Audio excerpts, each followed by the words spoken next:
I'm Brenda Allison, a bookseller at Barnes & Noble, and today I am so excited to be in conversation with bestselling author Charmaine Wilkerson. You may know her from her debut novel, Black Cake, which was a read with Jenna Pick and is now a Hulu series produced by Oprah.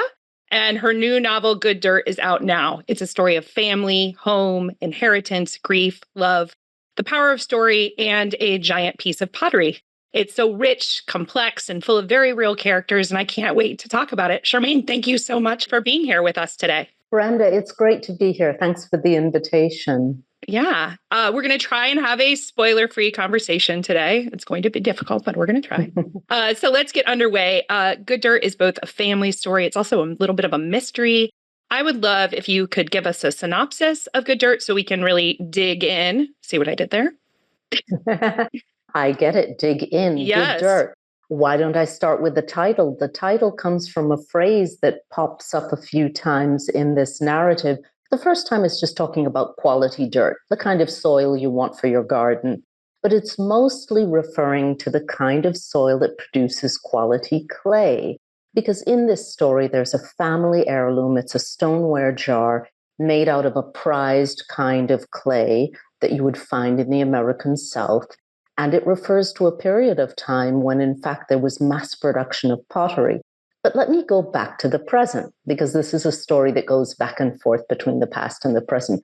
It's essentially the story of a young woman from Connecticut who, faced with very painful memories of a family tragedy from the past and a very humiliating and very public romantic breakup, decides she needs to run away from home. She takes off for France. She just needs a break, because she's been struggling for years to deal with the painful memories from her past. And just when she thought things were going well, that romantic love story falls apart. So she takes off for France, and lo and behold, her past very quickly catches up with her.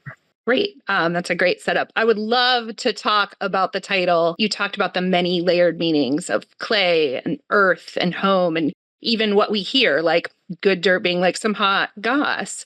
Can you talk about the evolution of the title, how you came to it, the many ways it shows up in the story? So you mentioned the idea of hot gossip, right? Good dirt. That's because that's a key element in the story of Ebbie Freeman. Her name's Ebony Freeman, really, but we call her Ebbie. Because of this terrible family tragedy, a botched home invasion that left her brother dead. And it's really not a spoiler. It happens at the beginning. It's all over the book jacket. Because of what happens to her, she grows up with this stamp on her identity. The little girl who survived the tragedy, everything that has happened. And she has struggled with the idea of being in the public eye, with the idea of knowing that people sort of whisper about her when they see her. Isn't that the little girl? Isn't that the young woman? And then when the wedding plans go awry, her romantic story, oh, isn't that a shame what happened? Isn't that the girl who? So this is kind of an exploration of identity, the idea that this person is growing up constantly feeling watched, whether she's being watched or she's just imagining it. The evolution of the title, I mentioned the family heirloom.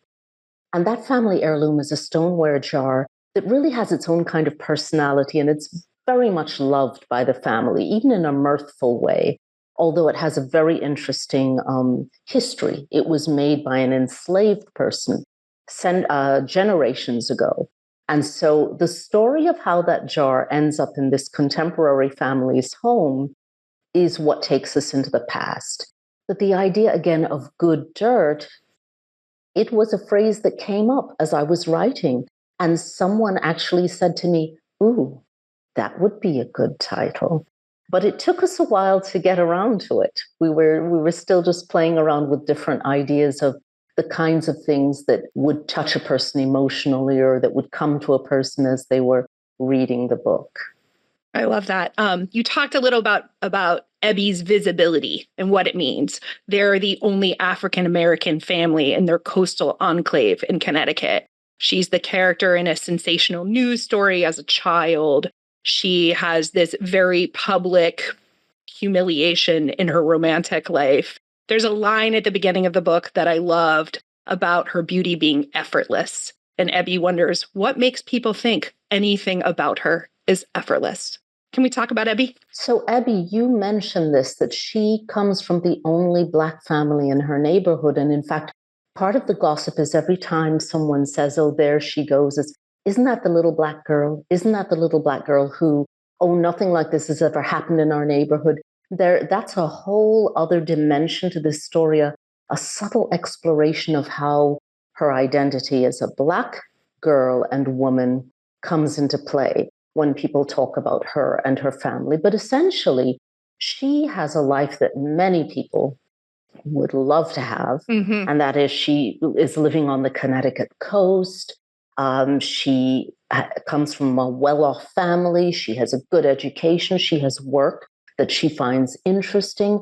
And she has loving parents. And they really, and she had a wonderful brother, but that is part of the tragedy. And you would say that her life is perfect, except for that one day in the past, that one awful, devastating day that changed everyone's lives forever. And as she grows up, because of all of the other things in her life, wealth, comfort, education, work, she grows up. She's a beautiful young woman. And people watch her.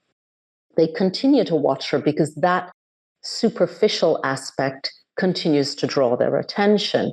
And it's been commented, look at her effortless beauty, because she's elegant, because she's understated. But she is struggling for years with one, loss. It's just about loss. She and her parents are struggling with loss, but also the idea of not being able to fully grieve and adjust and grow through adolescence into adulthood without being watched. Mm-hmm. And that kind of comes back to the genesis of the story, because it was a question about that led me to this character. I love this. So tell me, how did the novel reveal itself to you? Tell me more. So before I wrote fiction, I mean, I'm a relatively new novelist. This is only my only my second novel, right? Right. So years ago, I had other work, and right out of university, I began as a television journalist. So what that meant was I would literally too often, walk into people's homes on the worst days of their lives. You'd walk into a person's home when they had lost someone, very often due to violence or something terrible that was difficult to deal with, a mysterious illness, or perhaps they were looking for someone they couldn't find and they were worried, or perhaps they were angry and bitter over a perceived injustice. The point is, I would walk in, I'd meet someone, we'd talk, we'd sit down, and then I'd go home and I think, how will they go forward? How will they learn to carry their pain, their disappointment, their bitterness, their hurt, their perplexity, and do more than survive? How does a person do that? So that question stayed with me. I'd always wonder, and once in a while I'd meet someone on the street. I'd run into someone and say, hey, how are you doing? What's going on? And sometimes people would talk about new children, someone who'd gotten a new job, what they were doing now, their volunteer work. They'd often talk about beautiful things in life, but you knew they were still carrying that pain. So that comes down to the central question. It's a tough question and also a question of wonder. One is, how do you do that? How do we do that? We do it all the time. People go through wars, they go through loss, they go through disappointment, and somehow, often they thrive. They live, they laugh, they raise children, they do something in the community. And that is part of the question. It's a question about not grief so much, not media so much, but humanity. What is that sort of magic that we have in humanity that allows us to somehow move forward? It doesn't work as well for everyone. How do you carry your grief with you? And that's the central question in Ebbie's life. She's not doing very well, because she's got everything except that.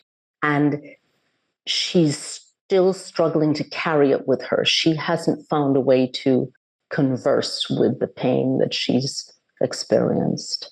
There's so much going on in this book. I could talk about so many things, but I would love to talk about here, like that idea of story that idea of we have the stories of the terrible things that happen in our lives, that happen in the lives of others. We get to choose what story we tell. And this book, this novel, is really an exploration of Ebbie discovering how she can tell that story and transition to making her story her own. There's a lot of talk of like the moment before, the moment after, the magical thinking of grief, blame, guilt. I would love to explore how you thought about that, how the characters interact with that theme of story. So we do go back and forth between the past and the present, not only the pretty much current day and the distant past through the story of that jar, but really when Ebbie was growing up. And we see Ebbie and her brother Baz, and they're mirthful, they're playful. She's a bit of a pest. He's very mischievous. Their parents joke around a lot. They get that from their parents. And they've also grown up with 4 grandparents, which is very special. And that's very fictional. That's an experience I've never had. And I love that idea, So going back to this, the story, what they learned from that family heirloom that was sitting in their home and that was previously in their grandparents' home is that their story is part of who they are. This is their identity. Learning about the past, learning about where that jar came from, for example, is how you develop your identity. What is the story you learn about yourself from your parents? What is the story you tell yourself? And often it was an inspiring story. There was hardship, but there was also success. And there was mirth in this family. But Ebbie, when everything goes wrong, when she's only 10 years old, she's forced to live with the story that other people are telling her about herself. Other people see her, whether it's that poor little girl who survived that terrible tragedy, or it's that look at her now, her effortless beauty, this quiet reserve. And so she's still struggling between the idea of who she feels she is and who she's expected to be. And part of who she believes she's expected to be is the survivor. So she is sort of supposed to be less complicated, successful, keep her head down, make her parents feel comfortable, keep them from worrying about her. That's a whole other dimension. Right. And it's the before and after. Just one, she keeps obsessing if she could just go back to right before. And who doesn't when something terrible has happened? Right. And you talked about what's on the level versus like what's underneath. And that theme runs throughout the book with the characters and even with Old Mo, the jar. Talk about how the idea of what's on the surface versus what's underneath. So I like to jump around from one character to another. Is that how you write it too, or? Yeah, that's how I write it. I naturally do that. I mean, it's really a narrated story. So there's always a gaze on these people, but you're looking at things from Ebbie's point of view, or from her ex-fiance's point of view, or from her father's point of view. And so with each person, you have this, you learn something about each person that maybe the other characters don't know. Ebbie really is the protagonist. So there are things she doesn't perceive about her own parents. There are things they don't realize about her. And this also extends to other characters in the book. And so they are navigating on 2 levels, the relationship that they have with others and the relationship they have with themselves. And in a couple of cases, the relationship is a tortured one. It's a difficult one. It's a flip-flopping between all the good things that life can bring and this constant, I don't want to say torture, but that's what it is, pain. And what's interesting is that grief for Ebbie in particular, and also for her father, these 2 particular characters, grief is tied up in a sense of guilt. Yeah. And so that's part of the story too. Why do they feel so guilty? Well, again, this is something that happens to many people, but there are some specific reasons. And in examining the reasons why they can't let go of a sense of guilt, we learn more about the family. We learn more about what they experienced in the past and and how it connects to some of what their ancestors experienced. You talked a little bit about the cast of characters here. There's Ebbie and Baz, So and Ed, the grandparents. I would love to talk about the cast of characters, how they came to you, how you fit them together, how you found their story. I would love to talk about that. So again, this is only my second novel. Right. I have written short stories, but I have found that with all of the fiction that I write, it's completely different from the process that I used to follow as a journalist or working on other forms of communication. In those instances in the past, I always had a sense of, okay, this is the basic theme I'm writing about, or here's the person, or here's what I need to know. Here's what I don't know. But I had a sense of that before I began writing. With fiction, I find that I just follow instinct, and it's always been emotion-driven and question-driven for me. So one day, a couple of years ago, before I published my first novel, actually, I was just thinking, how do people do this? How do they move forward after they've experienced unspeakable hurt, especially when they're being watched? That was the question. And into my head popped little Ebbie, little Ebbie Freeman on the worst day of her life. But then that quickly expands. Where is she? What are she and her brother doing at the time just before?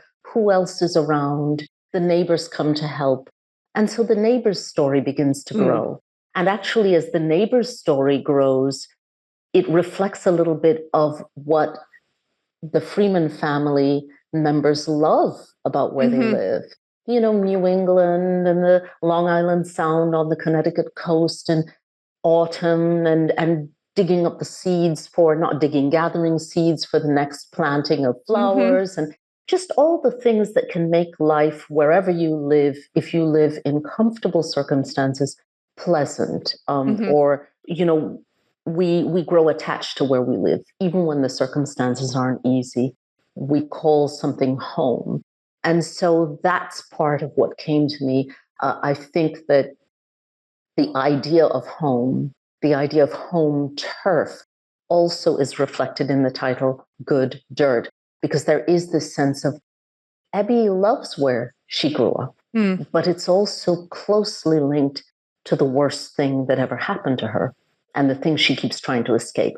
So I don't know if I've really answered your question about the idea of all of these different, you know, how these characters came to me, but they simply came along. I did not sit down and say, now I have to do this. But the research helped me, and that's the thing. There's a strong historical fiction element, and I sort of knew certain things about the characters as they popped up. But in doing the research, in reading books and reading articles and looking at archives and so forth, I began to develop ideas that wouldn't have come to me had I not done that research. There's so much to talk about. I want to talk about home. I want to talk about the characters. But since you talked about research, I want to talk about the research. I want to talk about the enslaved artisans of South Carolina that made this pottery that's such a character in this book. You kind of talked about it earlier. Old Mo is a character. It's some of it is even funny and charming. And I would love to talk about your experience researching this idea of this pottery, how you came to know about it. I'd love to talk about it. So it is funny how the mind works. And I don't want to bore anyone with this process of my chaotic thinking, but I mentioned that, you know, Ebbie came to me. Yeah. And she grows up and she's still struggling terribly. And just when she thinks, you know, life is pretty good, things fall apart with the romance. So she runs off to France. And what I knew was that one element of, you know, what were they doing on the Connecticut coast? The only Black family in an exclusive enclave. What were they doing there, especially when they had come from a Massachusetts family? And in my mind, I knew that Ebbie's father would sort of be obsessed with living by the sea. Why? Because he simply loves it. And you're allowed to just like something and want to live there. And that's also part of what they grapple with as a privileged family. Why can't we live wherever we want to live? So he chooses to move his family to the Connecticut coast, because he just wants to be on the Sound. They come from the interior of Massachusetts. But what I knew was that I think he just loves the sea, but he's convinced it's in his DNA. And why is that? Because he had ancestors who were seafarers. Mm-hmm. And I knew this, and I started doing research into the seafarers, meaning specifically people of color or Black people Mm-hmm. who were on sailing ships, even as some of them were enslaved. Some were enslaved, some were sailing. And so as I did more research, I began to look into the professions. I wouldn't say professions, they weren't professions, the work that people did, even when they were held in bondage. Mm-hmm. Could be sailing, making wagon wheels, and making pottery. And when I came up with that very first scene of Ebbie and the worst day, something that happens is this antique thing falls off of a table and is shattered. And in the initial scene, I mean, literally the first thing I wrote in this story was an antique vase toppling off of a table. Mm-hmm. As I did the research, I began to realize I discovered this. I didn't set out to write this antique vase. Where does it come from? What is it doing there? What is it made of?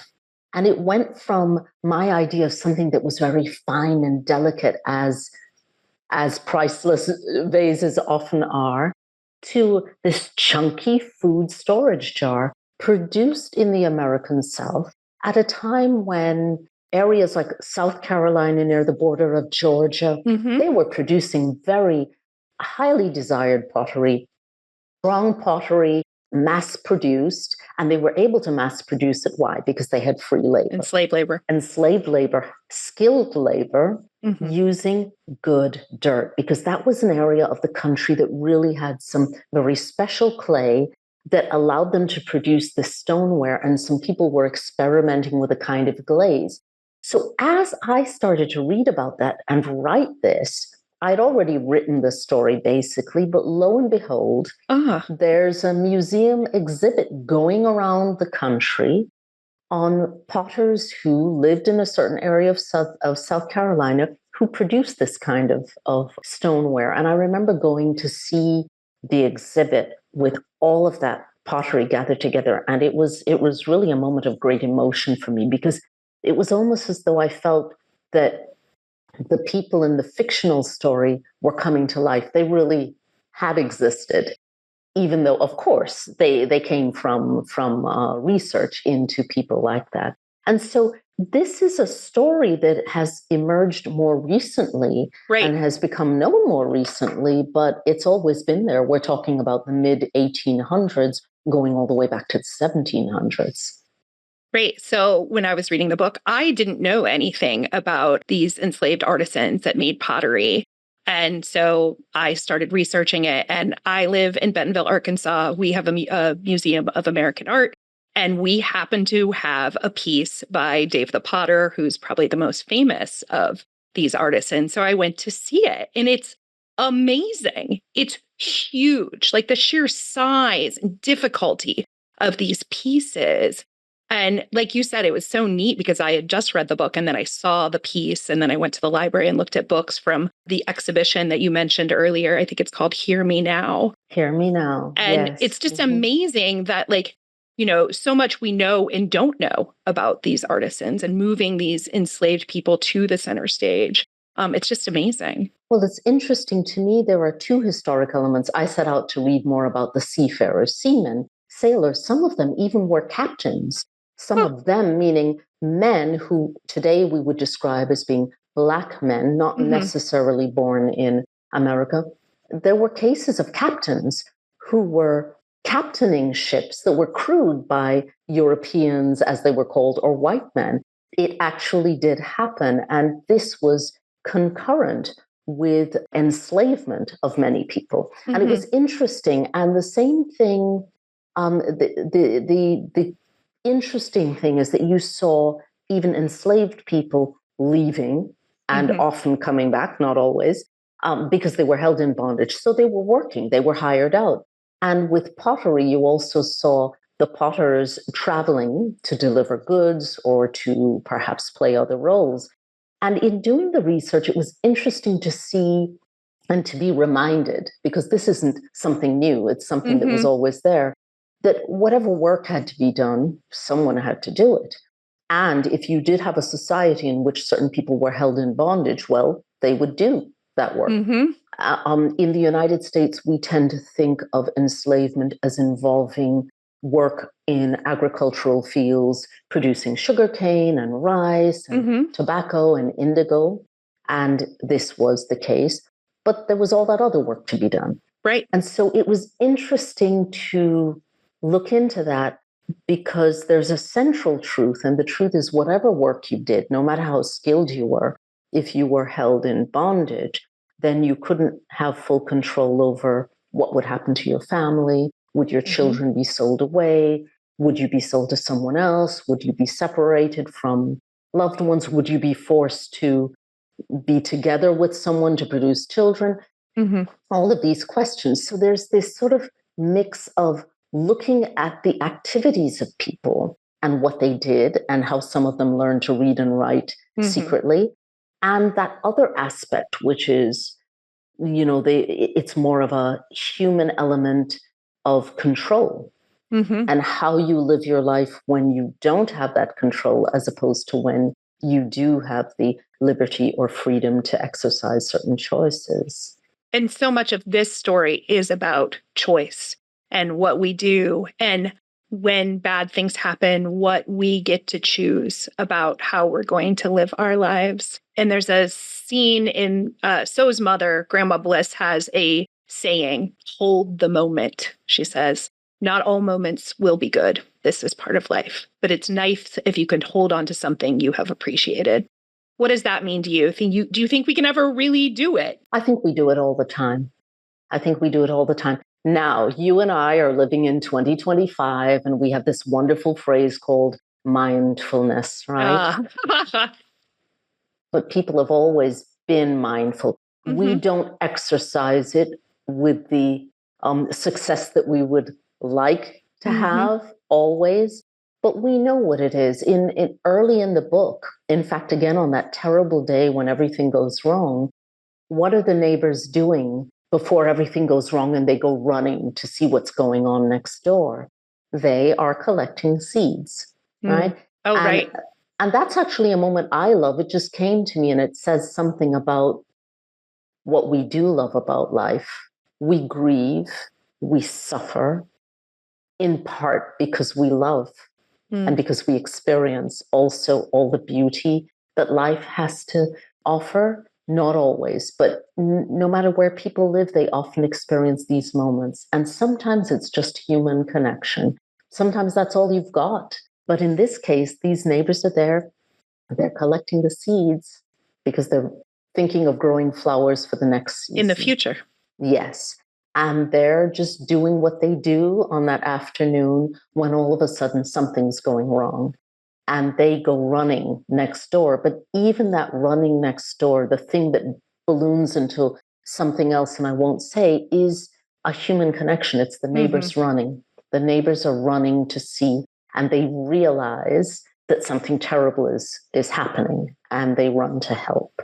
So even that is, when we talk about hold the moment, going forward in time, Ebbie will think of what her grandmother always said, which was hold the moment. And that you have to understand that, yes, the things that happen in your life won't always be beautiful, but does it mean that we should try to forget them completely? I'm very interested in two phrases that we use in English a lot. And one is move on, move on. And another, which I really, really, really hate, is get over. I was like, she's going to say get over it. Yep. So it's not that people say, oh, just get over it. It's that Ebbie in particular, I'm talking about the character now, a part of her keeps thinking that the way to live well and much better is to somehow push what has happened into the distance, is to somehow forget what has happened, that somehow she should be moving on from that. But I like to think of the phrase move forward, because that's what she really is trying to do and what she may or may not learn to do. And that is, how do you move forward? If you move forward rather than move on, then you carry something with you. And in the case of losing someone who's so special to you, you carry them with you. Absolutely. And let's talk about Baz. Black Cake is a sibling story. Byron and Benny are separated by life circumstances. Here, Baz and Ebbie are separated by death. Talk about these sibling stories. Talk about Baz, how he came to you. He's such a great character, and you only see him in flashback and as a child, but I think he's so amazing. Can you talk about that? So I don't want to give away too much, right? But Baz is older than Ebbie. So he's 15 when he dies and she's just 10. And so there's this relationship that there's Baz. He's an adolescent. He's going towards being a young man. So he's mischievous and he's got his own ideas and he's reading books about linguistics because of something his grandparents said. And he dotes, though, on his little sister. And so he has to watch her. He has to make sure she gets to piano lessons. He's the responsible one, but he rolls his eyes at her, but really he just loves his little sister. So I think that in expressing that, the book isn't just showing what Ebbie has lost. It's also just showing the beauty of relationships that we can have. Sometimes siblings fight, but they may be very close. Her parents, it's a problematic relationship because they're just always worried about her. Her mother in particular, what's going to happen? Be careful, be careful, be careful. Because her mother cannot let go of obviously what's happened to her other child. And yet you see in the parents too, a sense of humor. You see how their father used to joke with the kids and say goofy things that would make them laugh, that make them snort. And yeah, I think that was something in a way for me, meaning as a writer, I loved doing that. As a writer, I loved just creating these relationships that feel very satisfying and fulfilling. Again, if we grieve, we've loved, right? If we lose, it's because we had something. And part of what Ebbie needs to figure out is how to live with pain so that she doesn't lose all of the beauty that she's had in her life, all the love she's had in her life. Right. And it's just really interesting to see how all those characters interconnect. You talk about the neighbors. There's Henry, Ebbie's ex-fiance. There's even Avery, who this happens at the beginning of the book. He shows up in France with a new girlfriend. And it's surprising. This is a book about grief and loss, but it's really hopeful and lovely. And, there's slapstick parts, there's silliness. And I just love how you interconnected all of these pieces. I'm glad it worked for you. It's always a dance, especially when you're telling a story. But isn't that what life is like? Absolutely. You can be having a very bad day and you're laughing, right? Absolutely. There's like a part kind of near the end where Ed and So are talking and they start laughing and they realize that that has always brought them together. And it's such a lovely moment that's very real in relationship. You can be having a fight with your sibling, with your spouse, with anyone. And once you get to the point when you can laugh about it, it totally changes things, right? It does. And I won't say who, but I remember that one of the people I met years later after I'd covered their story was someone who I remember the couple being just very, despite everything they'd gone through, they were just very appealing as people and appealing together as people. And when I ran into one of them, they had split up. And that person specifically said, we had different ways of dealing with our grief. And it's not at all, just to be clear, it's not at all a story like Ebbie's story. It's a different kind of story, but they did lose someone. And I remember thinking about that, it's a mystery and there are no guarantees. And so that idea of somehow going back to the idea of mindfulness or hold the moment, there are no guarantees, but it doesn't hurt. It doesn't hurt to constantly remember, if I'm here and struggling, what does that compare to? What was it that I felt I lost? And how much of that can I still have? Mm-hmm. And so much of this story, too, is connected to this idea of our ancestors and our descendants and what they have struggled through and what brought them through and what can bring us through. And I just think I would love for you to talk about those concepts, too, of looking to the past and looking to the future and how that can help carry us. So the family heirloom, the stoneware jar, breaks on the same day that Ebbie's brother is killed. And so it sort of becomes woven into that sense of grief. Mm-hmm. And one of the things that we learn about the family is how the jar really tells a bit about, again, how they built their identities and their sense of positivity and their sense of humor. And part of the reason why that jar was made by an enslaved person. Right. So just the fact that it was made under bondage, no matter how much that enslaved person may have liked working with clay itself, the story of how that jar was made, why it was made just as it was, because there's something about the jar that makes it really special, not just its history. Yes. How it ends up going from the American South to the American North, and why it becomes a beloved, and even it's more than beloved, it's the object of humor, even storytelling, because the parents are trying to tell their children stories, and so they dress it up with hats and things. They dress it up with hats and things like that. But the idea is that this reflects history. The idea that that particular family, being particularly fortunate, was able to understand that some people moved from extreme hardship to better times, and that over generations, you have the story of a family who has experienced the worst and that now is experiencing so many good things. And so just when they are living life well, they're enjoying all the benefits that came to their particular family that don't come to all families, the worst possible thing happens.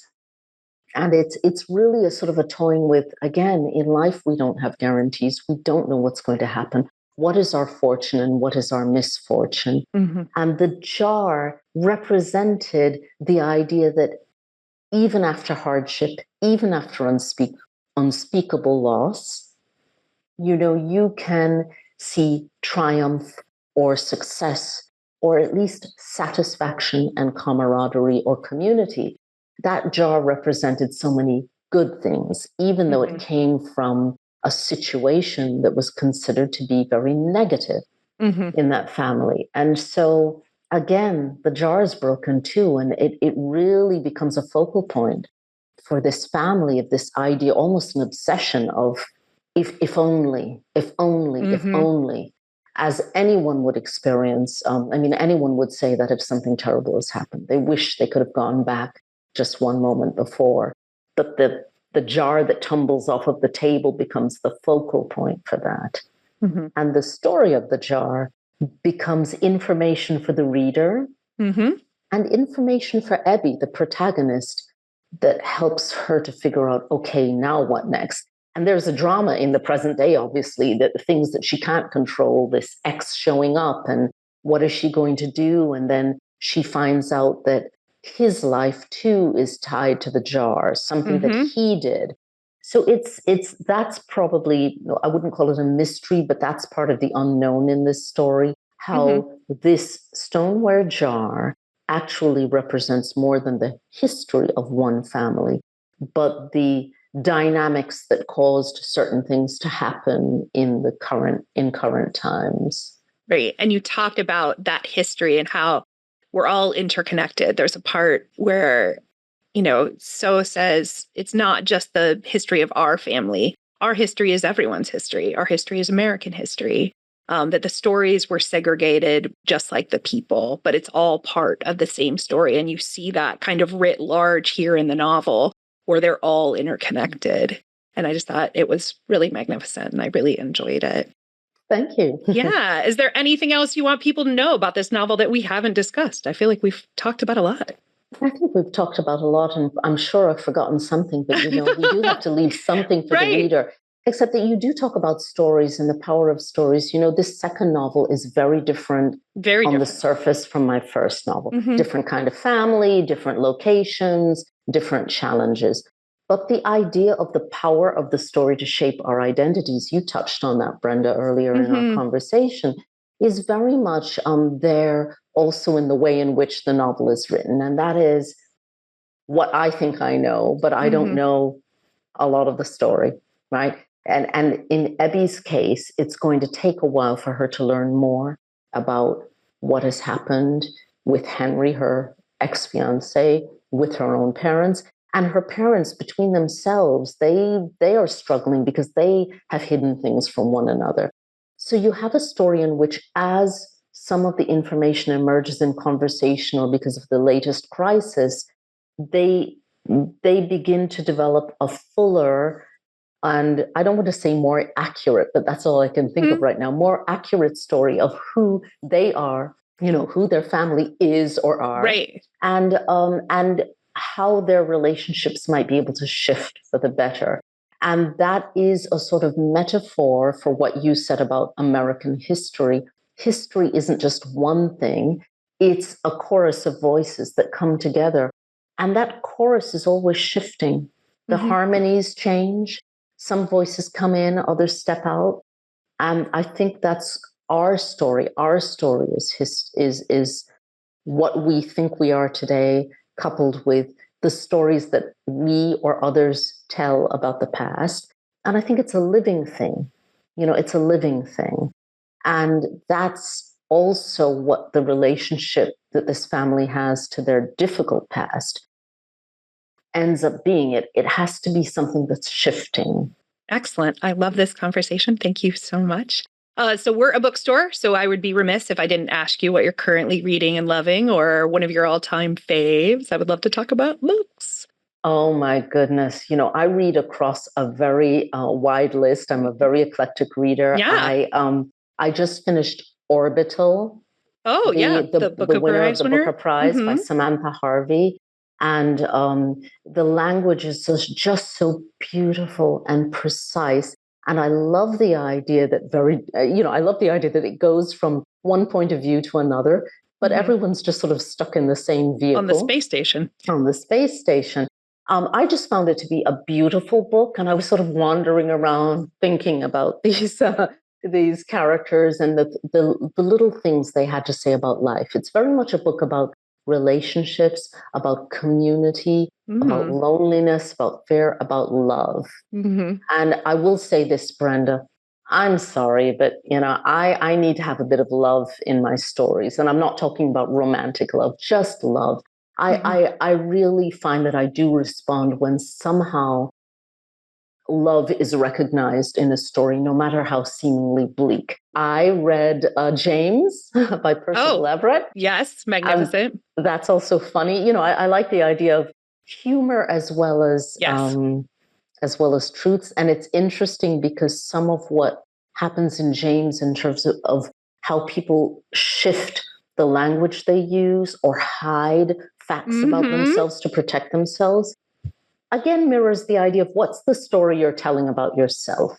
Right. What do you know about other people, and how does that affect your relationship? And I'm reading something now that I'm really loving. It hasn't been published yet. And as you know, this is part of the secret life of authors. Yes. It's what booksellers do. Part of the fun, part of my job as well. Part of the fun. I'm reading this book called The Grand Paloma Resort by Cleyvis Natera. And Cleyvis Natera wrote a book called Neruda on the Park a couple of years ago. And it's set in the Dominican Republic at a luxury hotel. And there's sort of the elite and the guests and the people who are working for them, and drama, and also humor. And so it's very interesting, completely different from the other two books I just mentioned, but something to think about maybe for your reading list later this year. Love it. It's funny because when you were talking about reading James, I thought about James when I was reading your book. There's a portion where Baz goes, and his grandma is like, we do not say that. And then there's a whole conversation about linguistics. And the mom says, well, sometimes you can. She talks about code switching. Baz is reading a book about it. And it made me think about the beginning of James, where they're teaching the children, the patois is a put on. This is how you speak in front of the white people. And just this idea of language, how it evolves, how we use it. I just think that's so neat that you brought up that idea in James as well. And it's interesting you mentioned that, because I love books that are able, where authors are able to fully inhabit the language that someone uses. I don't think of myself as being that kind of writer. I try to inhabit the character a bit and their point of view and what they're seeing. I don't always give details because the character's already seeing things, or the character doesn't describe their own body or their own appearance. But that's because I think, at least until now, I tend to write with just a slight step back. There's a contemporary gaze on what I'm looking at. There's an outside gaze on that person's point of view. But I do enjoy when people are able to really just work with language and go back and forth as the character might use it. Absolutely. Well, you talked about you need a story to have love, and this book is so full of love. On every page, you can feel it. You can feel the love the characters have for one another, for their history, for their family, for all of it. And you could feel the love that you had for your characters. So thank you so much for talking to me today. I really enjoyed it. And thank you, everyone. Good Dirt is available now. Thanks to you, Brenda. It's been great to chat. Thank you for listening. Poured Over is a Barnes & Noble production. To help other readers find us, please rate and review the show wherever you listen to podcasts.